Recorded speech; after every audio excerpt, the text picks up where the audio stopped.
I was sharing this story with a parent the other day, and I wanted to share it with you too, including the lessons I learned. I remember a time back when my son was really young when our OT suggested that we implement a brushing routine, the kind where you brush the skin for sensory input. And she had this beautiful visual schedule that she gave us to use with it.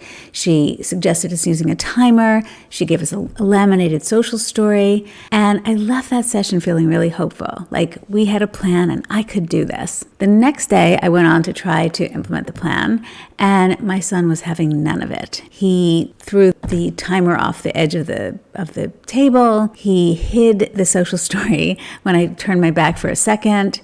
He just took one look at it and was like, no, not doing it. At the time, I didn't just feel frustrated. I felt like I was failing. Why can this practical stranger, this OT, engage in this brushing routine with him, and I can't even get close? My hope from just hours before sank into fear and distress. But what I came to understand years later was that the failure wasn't me. And it wasn't the strategy either. It wasn't a bad plan. It just wasn't our plan. And that meant it needed to be reworked with my child in mind, our home environment, and yes, me, the parent who actually needed to live it. So if you've ever been handed a strategy that looked great on paper, but completely fell apart at home, you're not alone and you're not doing it wrong. Therapists are experts in development, behavior, and skill building, but you are the expert in your actual child. Clinic-based strategies are often built in highly structured, low distraction environments with short bursts of focus, but at home, it's messier, more emotional, less predictable. That doesn't make the therapist wrong. It just means that the strategy may not yet fit. And if it doesn't account for your child's sensory needs or your reality as a parent and the chaos of your life, it's not complete. Therapy isn't parenting. It can inform parenting, but it can't replace it. And here's one important reason why that distinction matters. Back when I had difficulty implementing some of these things that professionals had told me to do,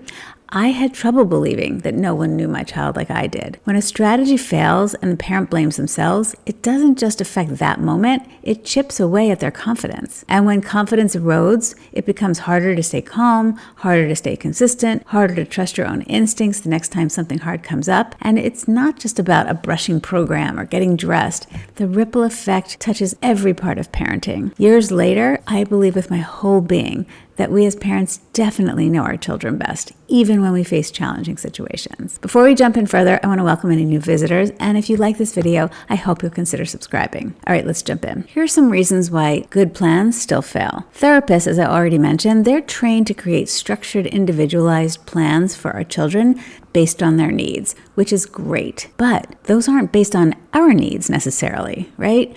They don't account for siblings who need attention, or our children who act differently at home than in a therapy environment, or your exhaustion of doing this 24/7, your emotional bandwidth, especially during tough times. And here's another layer that often goes unspoken, your mindset as a parent. So let's say the therapist recommends giving your child more support with dressing. Sounds simple enough, but if deep down you're carrying a belief like, if I help him now, he'll never learn to do it himself, you're going to hesitate. Or it could go the other way. The therapist says, don't help him with dressing, and you're thinking, if I don't help him dress, we're never getting out of the house. Say you decide to hold back from helping, but inside you're feeling stressed, you're doubting yourself, you're seeing your child struggle. That subtle mismatch between the strategy that's been suggested to you and your internal narrative, that's the part that makes the whole thing unravel. If parenting were just about strategies, we could all read a book that would tell us what to do and we'd be done. But that's not that simple. We know that. What you believe about what your child needs and what it means about you when you respond,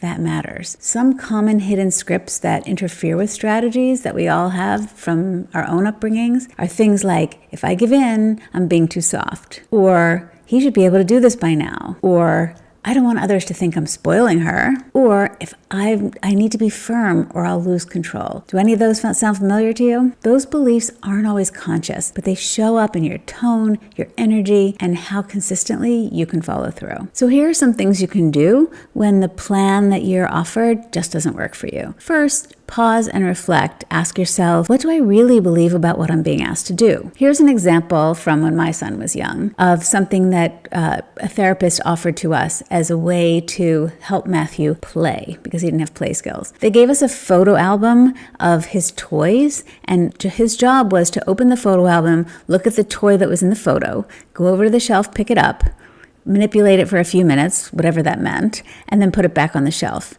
And he could do this, and it looked like a robot, and there was nothing fun about it. He wasn't having fun. I wasn't having fun. So what I was believing about, asking my son to do this isn't helping anyone. So of course he's not going to want to continue doing it. So it's a great question to ask, because then you can shift the plan. This isn't helping anyone. So of course he's not going to want to continue doing it. So it's a great question to ask, because then you can shift the plan. Another question you might ask is there any part of me that resents or doubts it? Like in the example of the photo album, I didn't resent it, but it didn't look like something we should be doing. Just because someone else came up with it, it didn't fit in our lives. It didn't work for my child. What fear or judgment am I carrying in this moment? And you can ask, what would the strategy look like if I adjusted it to fit both my child's needs and my internal truth? And yes, it's okay to share these reflections with your child's teacher or therapist, not from a place of blame, but from a place of collaboration. You can say something along the lines of, I'm struggling to use this because it doesn't feel aligned with how I think about my child's independence, for example. Can we talk that through? The therapist and teacher, they want to help both your child and you succeed. It's easy to think this worked in therapy, I must be doing it wrong. But here's the truth. Any plan that doesn't include your reality, your beliefs, or your emotional experience is incomplete. You're not just the one implementing it, you're the co-creator. When something isn't working, it's not a sign that you're failing, it's a sign that the plan needs refinement. And often, that doesn't start with a new tactic necessarily, but with a new conversation. A good strategy works on paper, a great one works in your real life. And it begins with you being honest about what you believe, what you need, and what actually feels possible. I hope this was helpful for you. If it was, I hope you'll consider subscribing and dropping a like button, and I will see you in the next one.